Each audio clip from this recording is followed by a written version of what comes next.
Borderlands 3 features many a thing, and sometimes even stuff. And while we often take these stuff and things for granted, much like our loved ones, make sure to remind them that they're loved, it's important, sometimes those are both fun and effective. So then of course when my eyes should descend upon a skill that adds a turret that I've never used on a character that I enjoy playing, I have to ask, can I beat Borderlands 3 with only Dakka Bear?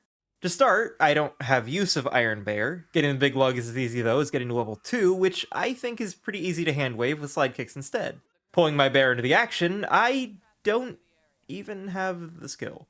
One more level away, and I can't operate it from in here. Easy solution, I'll just get out, and... oh. Okay, so Mose has a skill called Auto Bear in the Demolition Tree, and to get it in addition to Dakka Bear, I need only to be level 14. That's a pretty big hand wave, but you can start the game at level 13, which is pretty close. By activating Iron Bear and then getting out, you can use Dakka Bear in your own mech, which should let us... No! What are you doing? You can't shoot that! That's against the rules! So I looked through the rest of her trees, and there just aren't any other skills that would change things. Auto Bear is just too aggressive. I guess I can't beat the game with only Dakka Bear. But maybe we can. We're starting the game for a proper beginning to venture forth into glorious battle. At the first possible hurdle, before we even started, taking the time of a compatriot for this venture, I already messed up. Who are we picking again? I'm pretty sure Mara? Oh, okay. No, please, fuck, okay, yep. We're off to a great start. I need to switch character. I clicked back into the game and it gave me Beastmaster. Okay, here, I'll just quit out. So restarting again, we managed to successfully get all the way to Claptrap, where we began immediately jumping into fire. I swear it's unrelated, you just get experience for reviving teammates, and we had nothing better to do while we waited. The goal was simple. Get to level 3, where Gas would be able to bring in the Dakka Bear to, you know, start. Fourth time's the charm. We got a gun that I'll probably have to do a run for eventually, and threw it back to the hell that it came from. When we were finally able to progress, though, things would begin as all of my gun-based runs do. Me being horrible at shooting things. Marginally improved over time, just to regress when I eventually get back to another one. I hope you like this camera, because it's not getting better. And while sure, I may not kill things as quickly as other methods available, consider the average aim of AI companions. If you think about it, it's not a lack of skill, it's accuracy to a roll. Things to note, though, you can't ping targets in Iron Bear. Not in the main seat, not in the back. You just can't do it. So while I'm shooting, Gas has basically nothing to do but sit and wait. Can't even just point out targets. That will eventually change into damage and threat management, but not quite yet.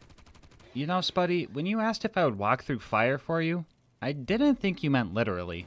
Yeah, but come on. You've done worse. Overall, gotta say, other seat is just a lot more comfortable. Significantly fewer rounds to hit me from inside.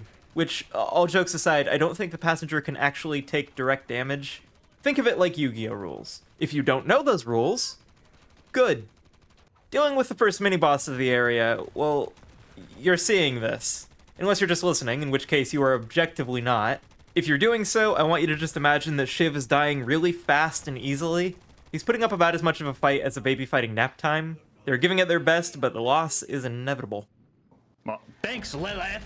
We met what was definitely Gas's favorite character in the franchise, and I didn't give him a line in the script here, so there's no possible other way to interpret such an earnest thanks to a dear friend. No, Spuddy, that is not what I... Why is this door locked? Dude, come on. Let me in, dude. Let me in. That's not what I meant, dude. That's not what I meant. For better or worse, we're joining up with the Raiders. You'd think they'd be less keen on our recruitment, given our one and only weapon, but I guess they were desperate for anyone and everyone, even if we were armed with a gun that has the accuracy of me and the bullet speed of... me. Luckily, about half the time, it was at least the aim of somebody else. Throughout the run, we had to do a pretty large amount of just managing things like health, fuel, and cooldown. Mostly health. We learned more than is likely even kind of necessary about this mech. One of the most important to note is that firing off Dakka Bear consumes no fuel, so the only thing that really shortens our duration is the passive consumption of it. Jumping before triggering the skill gets you in sooner. Also, this thing is made of eggshell. Believe it or not, this run is legitimately easier on harder difficulties. On Mayhem 11, not only does our damage scale really nicely, but we get enough skill points to invest in things like healing Iron Bear, getting tons of fuel back, basically just being a walking death machine that trivializes combat. I really don't think they balanced around anyone actually using this turret. I mean, all you need is a friend with a free schedule to play a game with. Oh. Right. Also, Iron Bear frequently can't fit through doorways. It's not unique to this run, but it's really annoying.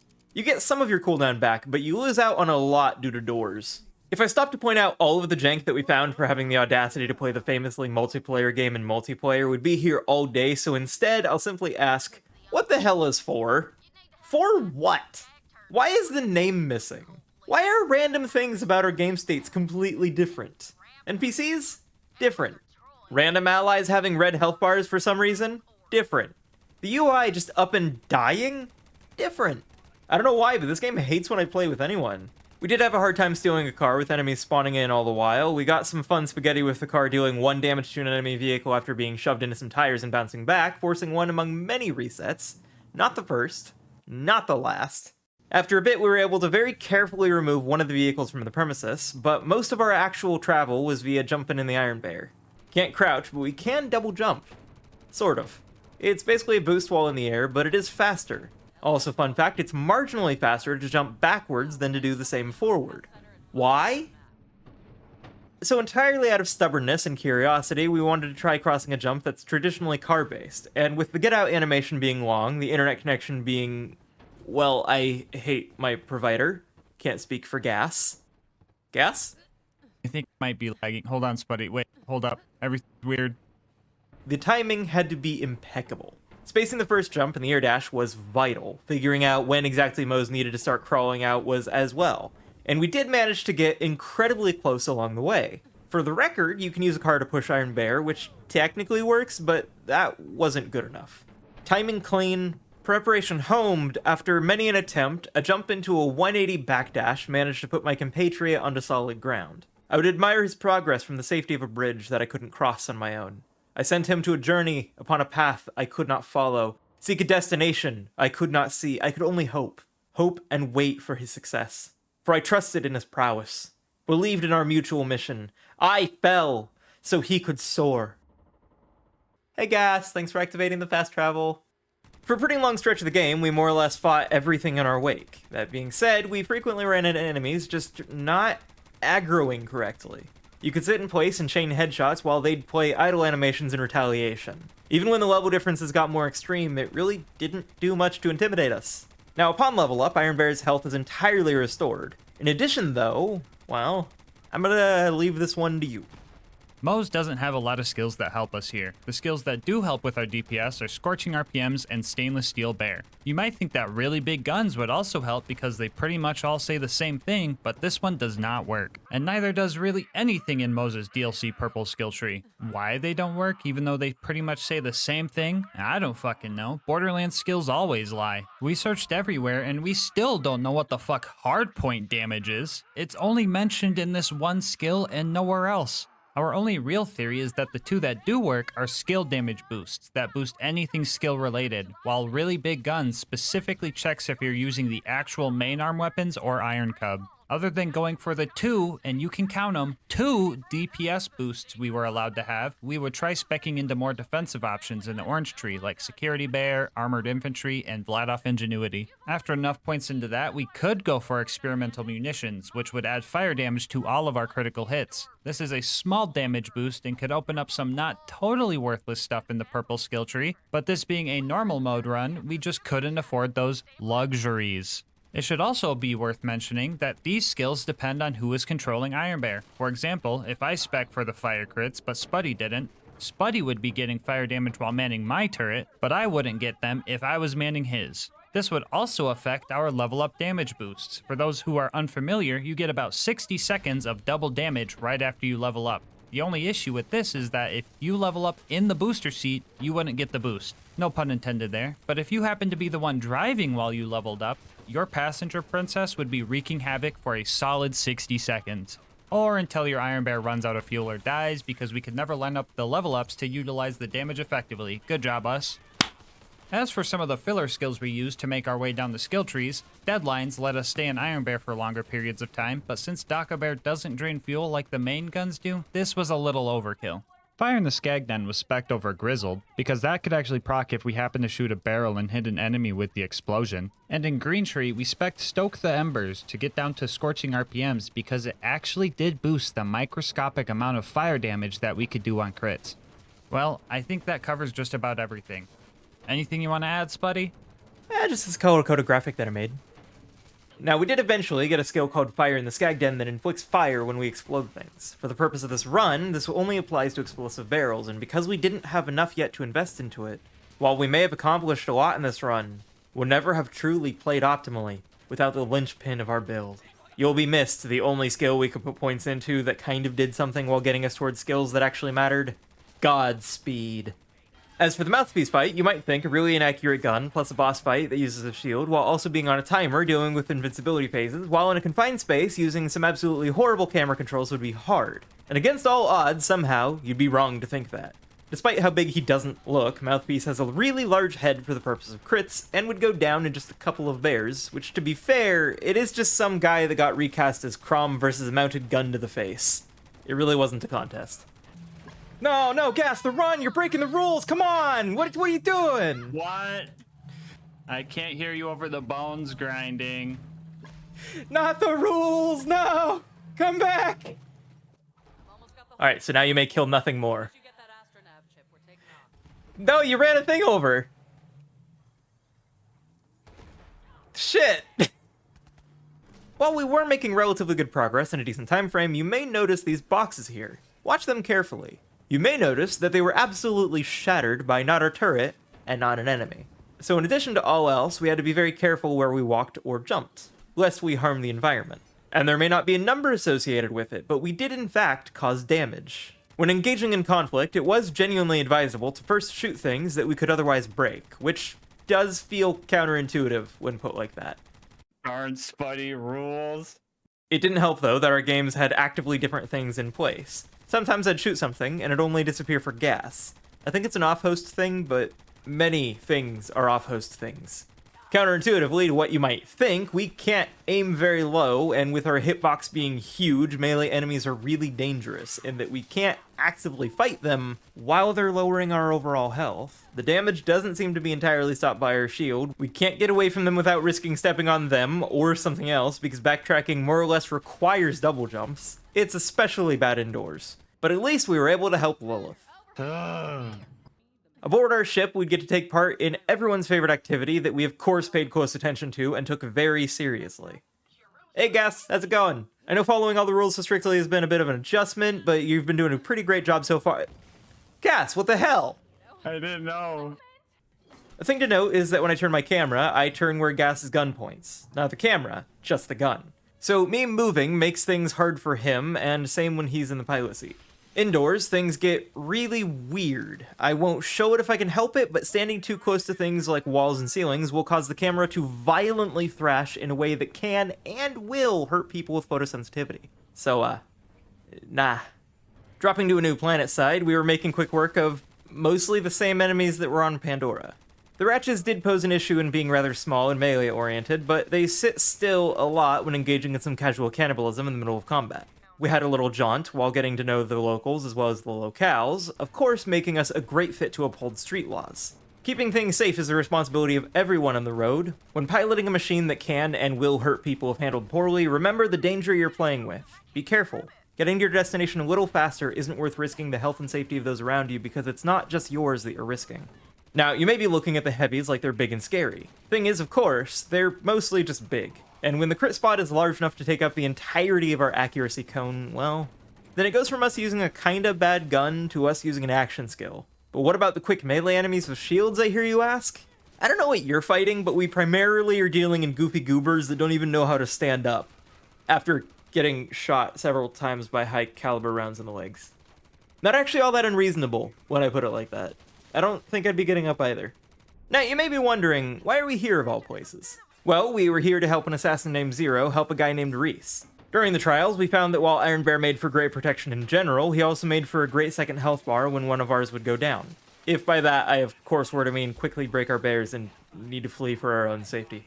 But of course, while we may have been safe for the time, we weren't forever. And in the middle of a conversation about things entirely unrelated, our first death would come off the lack of my observational skills, and also Gas not mentioning it until it was too late.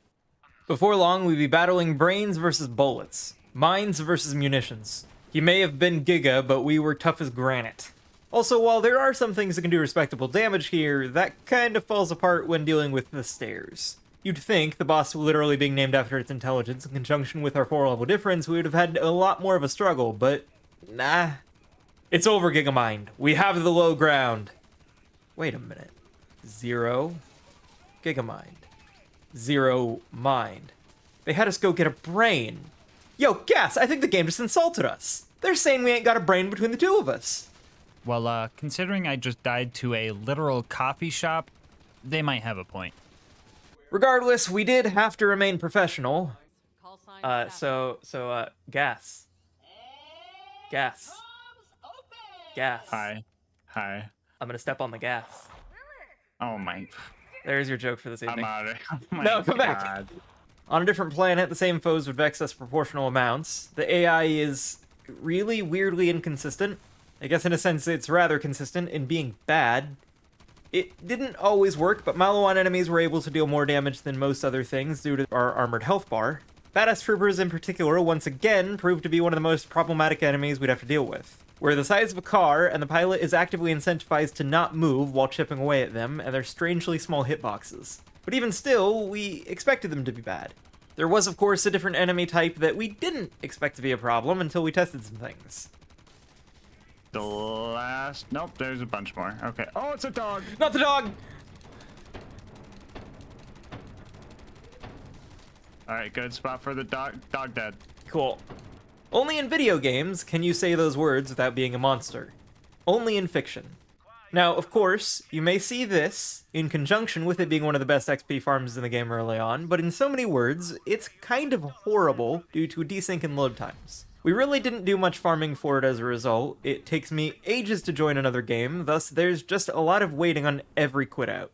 Gearbox, if you are somehow listening, please let us reload maps without exiting. It's terrible that we have to now, but especially in multiplayer. And even then, why do we constantly have to reconnect to people? If the host leaves, let us stay in the same group. We of course found out here that the gravestones are the most dangerous things here because walking can and will force us to reset while fighting things. There are many of them. And I mean really, despite having some bigger things here, still the graves. To add to the list of things to avoid though, getting out of the bear wrong can result in forced resets due to bounce damage. Credit where it's due though, Tron was genuinely fun. He was somewhat threatening, somewhat tanky, but large enough to hit in most places within the arena. The race portions didn't really let us shoot down because of our angles, and also the giant ball attack he does would be more or less unavoidable. Also, our size kind of ruined my usual hiding spot, so we spent a lot of time fighting, trying to coordinate positioning, avoiding enemies, health vial placement. It was the first fight that actually gave us a run for our money, and it was a lot of fun. This wasn't the peak of that, but a good challenge is just fun. Crazy, I know, the people that have done challenge runs for multiple years now like doing them. Novel. But personally, I'm used to just doing things. I always struggle to explain it, but playstyle expression is both tiny and huge. I find most people define it as like, you know, gun versus melee, and it is. But also, when avoiding an attack, you have players that will push forward, fall back, dodge left, right, etc. There are those that will and those that won't remember placement of things like health vials to take a riskier immediate move to then cement a stronger position after. There are so many ways to express your split-second decision-making through gameplay in a tiny way that makes huge changes to your outcomes. And I haven't really had the chance to play something even somewhat difficult with a friend in a long time, so my communication skills on the topic of strategy aren't rusty. They're just rust. All the way through. In every direction. But by God, getting them kinda sorta up and running again was great. It was fun being forced to. Trant was fun. Oh, I see how it is. Uku came crawling back. Gas, get a load of this goober. Yeah, who does this Reese guy even think he is? Freaking insulting us and shit. Look at him now, he's all crying over the, oh no, my yogurt shop. A purple laser. Who's scared of a purple laser? What that thing gonna do? Oh, now his car went boom and we're supposed to feel bad? Preposterous. Now, this is what a badass trooper fight can look like. Nice, calm, a pleasant little outing, really. This is closer to what it looks like usually. Note the multiple enemies and being hit with a bunch of stuff. Unpleasant. The opposite of before. Funny enough, the newly introduced Deathball class of enemy are incredibly easy to kill. They're a sphere, which on a two-dimensional plane is a circle. So is where our bullets travel. It's hard to miss them. Easy. The game introduces some big scary mech enemies of their own. They're huge and scary, in theory, at least. Admittedly, they're a lot harder to dodge like this, but their size makes them an easy kill. Marginally harder than on foot, but, you know, they are all show. Of course, we would maintain professionalism on the battlefield despite working with Reese again. Hey, you like my hiding spot from the normal run? Come here up. Oh god. Oh no. No. That hiding Not the spot. target circles. It never had to deal with the target circles. The Arbalest died so easily. Oh. Oh. Whoa. Oh, I wish you could see that on my screen. That looked clean. We fought through many a foe to clear out the place to suit our employer's needs with a ferocious efficiency. Nothing would distract us from completing our mission. Seen any good movies lately? For real answer, I recently watched, I think it's called A Man Called Otto. Yeah? Yeah, it was pretty good. I liked it. What was it about? Older guy that lost his wife and he's a little grump. Oh. And he is thinking about joining his wife, but he keeps having things irritate him, so he keeps fixing the things irritating him, and then he meets friends along the way. Okay. It's a nice story. Now, it might surprise you, but the famously very large and easy to hit boss was both very large and easy to hit. We very nearly beat it in one duration. When the first one ran out, we did have to swap because gas can't literally carry the whole run. We began running from conflict a lot more frequently, and through a compound being told how great nothing is. Well, if 0.5 is first preceded by 0, then if you think about it, we're twice the 0 he'll ever be. And hell, when we track the assassin down, at least the name will match the BPM. Look at this piece of garbage. It isn't even attached to legs. Right, Gas? I'm just gonna sit in it. I won't shoot. You want to sit in the one that you can shoot? Yeah. I feel like that makes more sense. That was lame. Screw Atlas technology. After a while, we were able to track down 0, but the bastards saw it coming. They've done it. They've multiplied by 0, which if you think about it, means they have just as many zeros as before. Does that contradict the previous logic? I hear your argument. I get you, and that's fair to think. I would too, had I not heard the far more compelling argument of shush. Anyway, they have taken the path of least resistance, and that is not where we walk. We shall do what they could not have done. An indeterminate objective. We shall instead divide by it. Slowly over the course of pinpointing which is the real one, because the turn speed made it hard to hit the boxes that he stands on, but it was otherwise relatively alright. The melee enemies were a little concerning, and he's dangerous if you sit still, so don't. Okay, Lilith, I know Gas really likes you, so I'm gonna try to be polite, but the people you had us working with were terribly rude, ineffective, and totally unprofessional. Is this Auto Bear? This is not. Ah. For better or worse, we'd be working with someone else today. Good to see, because that Zero fella really struck me as the sort of person that would stop being plot relevant right after opening a door. We'd have to drive incredibly carefully to avoid using the not Iron Bear car to do harm. And we'd have to take care of it as well, for even the slightest of touches can upset its balance. Oh, bye, Maya. Damn, she turned to dust. Hope that doesn't happen again. We had to defeat a shocking number of cars before pushing through into bandit territory. Oh, this guy wants a hug. I feel like you need to did stop not want offering a the hug. bandits hugs. Okay.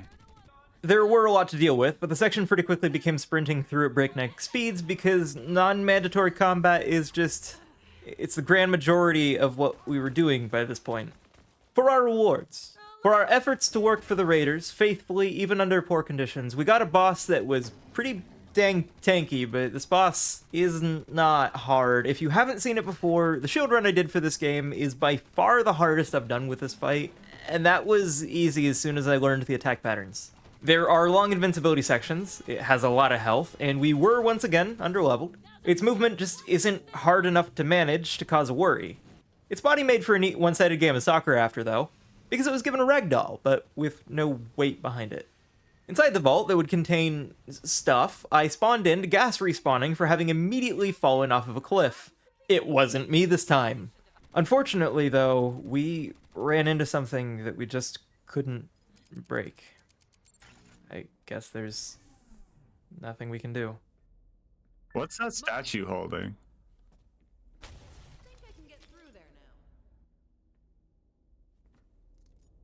No, not that one. I'm talking about like that one over there. I don't know. I can't. What are you looking at, Spuddy? What are you looking at? It's these guys. See, it's like an object. Oh. Oh, hey, we did it. Yeah, it just lagged. The Dakka Bear worked. It just lagged. Oh, okay. That makes sense. Finally, a man of culture. Someone worth helping. We've got to go. I take it back. We messed up. I want to go home, please. Fine. We're already stuck on this planet. Might as well go see the best part of it. Gonna need some assistance to get back up and moving so we can leave orbit anyway. Of course, the only way to travel, just this. We really should have had a radio installed. Stairs would prove an incredibly powerful tool as always, finding ourselves in a really weird mix of difficulty. This, mindlessly easy. This place, 5 levels above us, super deadly, super confined.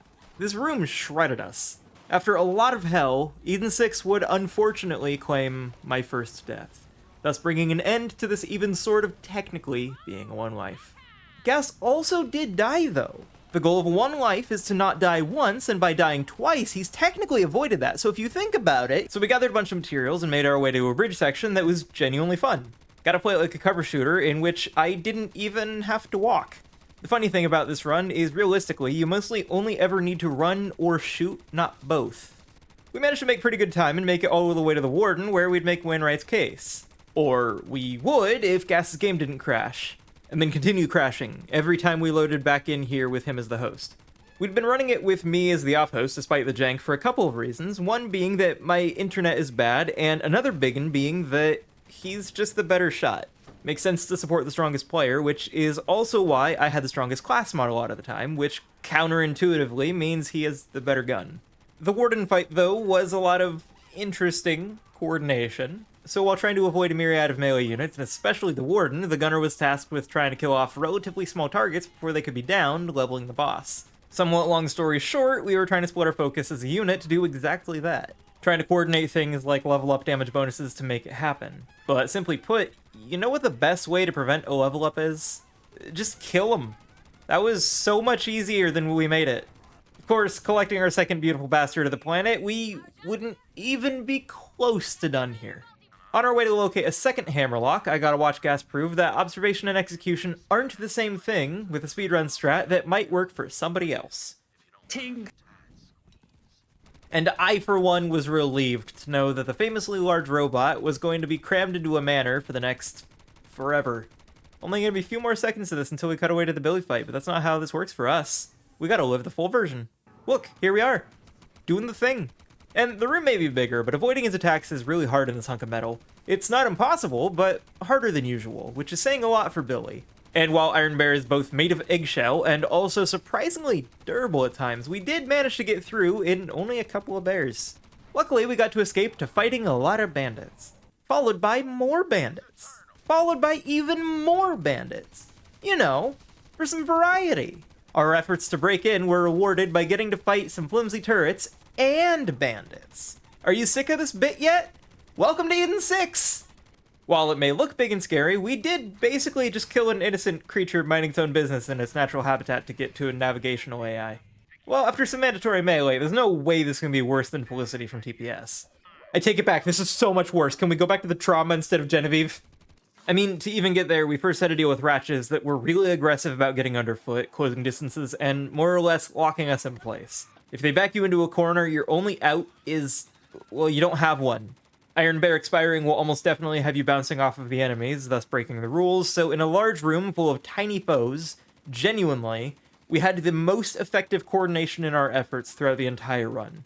calling shots, giving directions. I spent most of it lining up shots and watching the minimap for gas. Him having to constantly swap targets to clear a safe path while trying to also thin numbers. Threat assessments were vital and constantly in flux. It may not look like much, but their numbers felt endless. Their tactics, relentless. Their attacks, fearless. They were a concentrated fighting force, but so were we.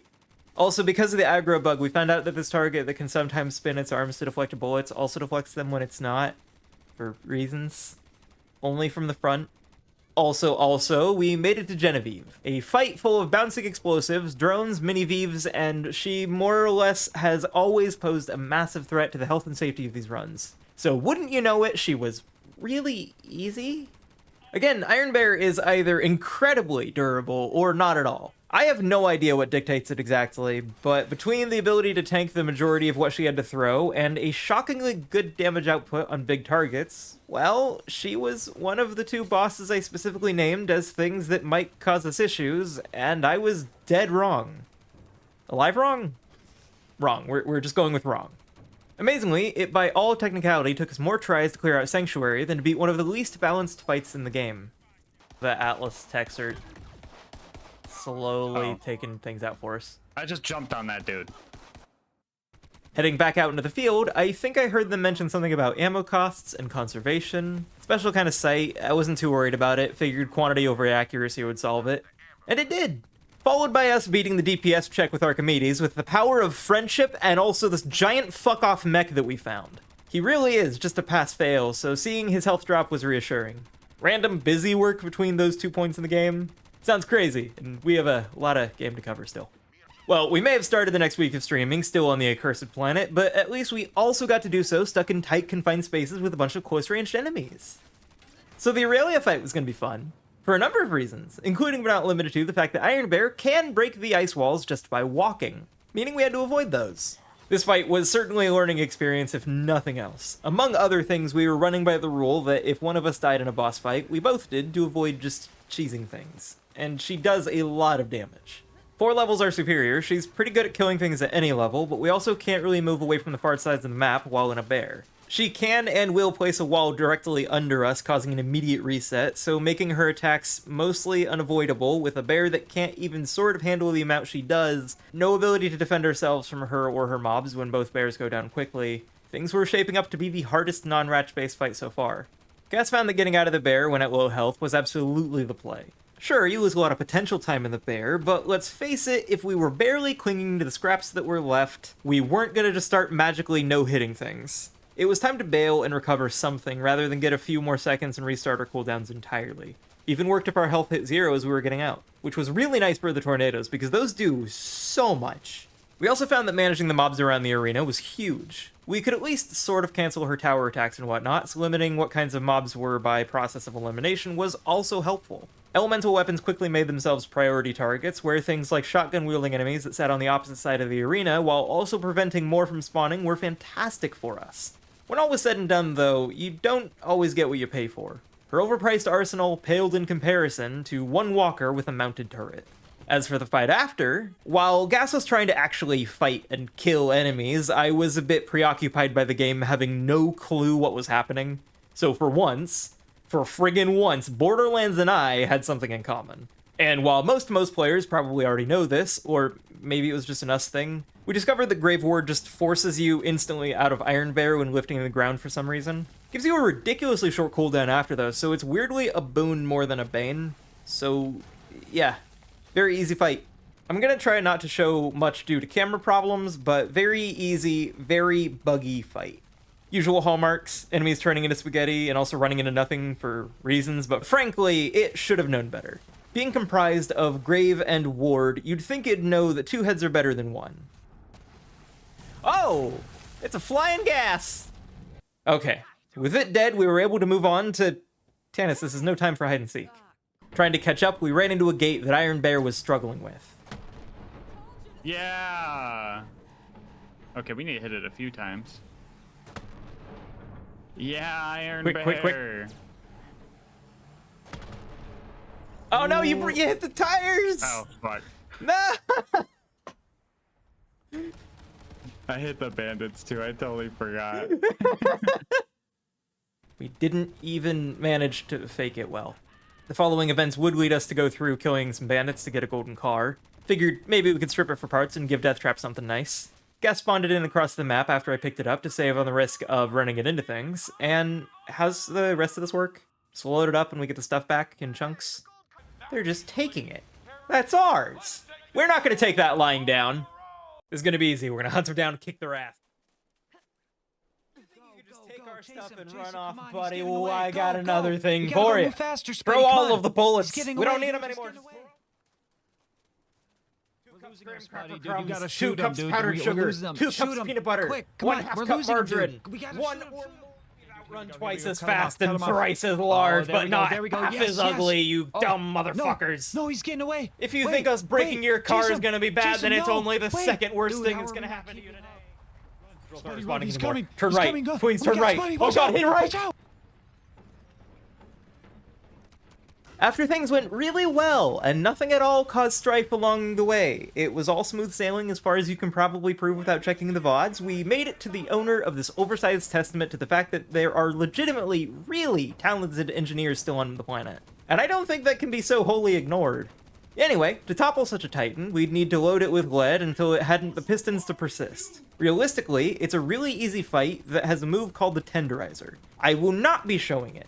It's brutal on those who don't like incredibly aggressive camera shaking because it fights for supremacy with a physical object to exist in the same location, and their battle is legendary, specifically in how hard it can be on the eyes. So, you know.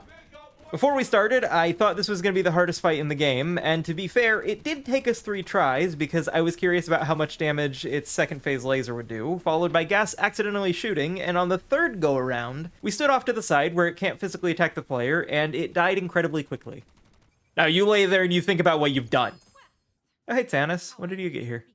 Well, I don't think we agreed to actually play hide-and-seek, but we didn't find her, so for losing, she wanted us to help her move house. Would have just said no, but she really got upset about it. I'm not sure what all is going on in her life, but she could probably use the support right now. She did also mandate some melee, which is dreadful to see, and there was a really long driving section after that we only sort of technically did that through. Credit where it's due, she did thank us and helped us to turn off some turrets in our way for helping her. I think she liked Gas more though, because the turrets were looking at me funny the whole time after. Not too keen on that. Now, I know this is a very abridged version of events, because I don't think most people want to see the several hours it takes to run these, but I don't want to give the impression that it was purely smooth sailing. It wasn't the hardest thing I've done in a country mile, frankly it was pretty relaxed. But being underleveled for most of the time, and also the weird pacing issues the game balance has, led to moments like these where our bears were here, and then they weren't. We had some issues with the environment during the run. Namely, no way to know what was and wasn't breakable via Iron Bear, so we did try to clear things out just in case, and this place caused some trouble when the husks just wouldn't break for very specifically me. Then I'd see them get blown up, and we're pretty sure that it couldn't have been us, but we were resetting to be safe. A lot. Guess I'm sorry for the rule set, this is just the way it has to be. I'm sorry. When we finally managed to avoid breaking part of the scenery, the Rachel fight wasn't that bad. She's one of the more dangerous anointed, but her life and damage amounted to nothing more than plans accounted for. Once her fate was appointed, her health bar emptied, and she hit the floor. You'd think the AI would be at least a touch smarter than this, but nah, it really isn't. Who the hell are you, and why'd you get your own boss arena? And why are you so small? He's so mobile and relatively hard to hit. Weird that they'd insert this guy in the middle of the game with like a 5-level difference. A lot of his attacks are best avoided by just letting him sort of hit us. We're too big to space a lot of things and can't jump high enough to go over, so while it was really slow due to a health pool that felt rather bloated, it was surprisingly easy due to an incredibly lackluster damage output. With how unavoidable all of the attacks were, he, I guess, couldn't be balanced to hurt more. We'd usually just tank through part of an attack to avoid the rest of it. Also though, there was a ton of health on the ground, so even when we didn't have bears to fall back on, it was really easy. Apparently though, he had a sister, and not to leave a family killing unfinished, we made off to chase her across the stars. We pushed through some of the more brutal mobbing that this game has to offer. Seriously, we had more trouble with these random enemies than a lot of the bosses. Speaking of which, where the original Tron was fun, the rehash was here. He was here, and that is the most I will say about him. Moving on. We had definitely not an incredibly overly long series of mobbing sections where we fought alongside some guy named Typhon to something or other. Which, you know, didn't drag on at all. Getting caught out in the open along the way, I made sure to keep gas in the fight so we could all breathe a little easier. And of all the things that didn't happen, Typhon getting stuck on absolutely nothing and sitting in place making us reset and go back through the whole section that we didn't go through again didn't happen the most, of course. This game breaks in the weirdest ways. After a surely reasonable number of bandits, we found that the sister we were here for right alongside Typhon the father! Gas, we've got to kill him too for the complete set! Oh, never mind. You know, it was really nice of you saving us the effort, but we do still gotta see it through. Finally, though, would be the true form of the woman. The Eldritch Abomination. She's big, and she's arguably scarier to lesser combatants, I'm sure. But that, we are not. We may be unable to dodge some of her damage, but she tries to dodge none of ours. It was a losing battle from the moment she dared enter this game's story. Weird that she doesn't appear at all until the third act, but what do I know? Answer. I know what a monster looks like. I know what it sounds like. I know what beats in its cruel and uncaring heart, what goes through its mind, and the wicked acts it sees through its body. I know because evil can take any form. It can corrupt any ambition. Evil lies in every shadow and every corner of the soul if it's not snuffed out like a disease, primed to burn in the hottest pits of the hell it spawns from. Don't be fooled to believe that such grotesque features are what make it. She only takes a form that matches who she already was. Disturbed to the core. Rare are the monsters that wear it so boldly. Common are the family and friends of friends who bear such ill will only just past skin deep. Witness her, and seek it within the self. Face it. Acknowledge it. For it is you, and like all struggles, it must be suffered. It must be confronted, because we must. Because we can. Because we will be better.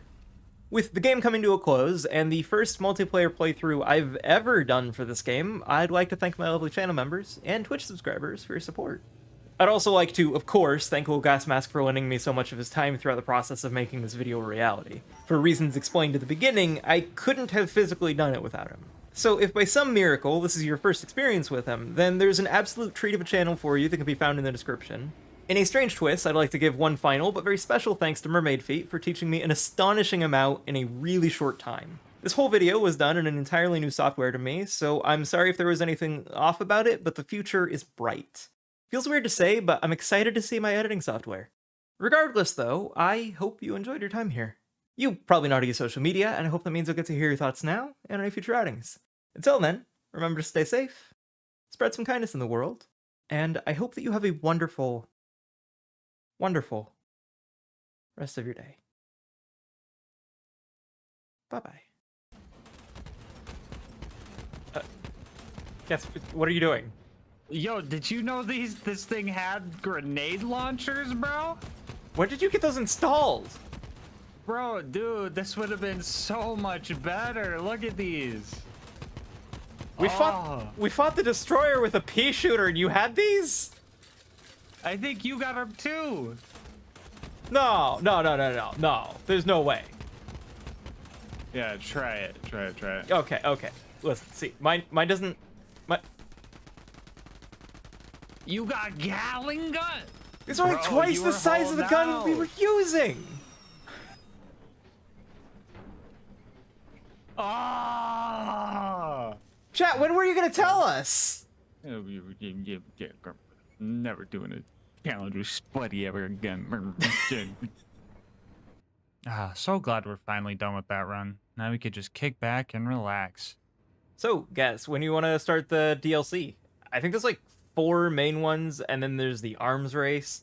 I think we also missed like a lot of side content. There's like Zero's assassination targets, there's claptrap stuff, there's hammerlock stuff. I'm pretty sure we've got a lot left to do.